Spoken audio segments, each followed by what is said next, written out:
त्यामुळे बेळगावकर कसे आक्रमक झालेत यामध्ये पाहायला मिळालंय। मात्र याच मोर्चामध्ये सहभागी होण्यासाठी शिवसेनेचे काही मंत्री निघाले होते, ज्यांना बेळगावच्या सीमेवरच अडवण्यात आलेलं आहे।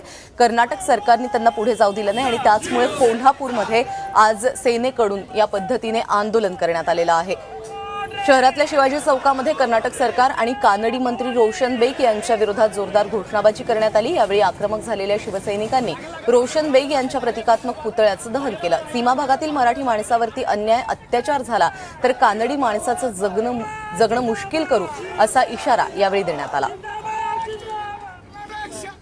कर्नाटक शासनाचे मंत्री श्रीमान बेग यांनी तर नवीन फतवा काढलेला आहे की त्या ठिकाणच्या लोकप्रतिनिधींना जय महाराष्ट्र म्हटलं की त्याचं सदस्यत्व रद्द करावं। याचा सर्वप्रथम या ठिकाणी निषेध करतो।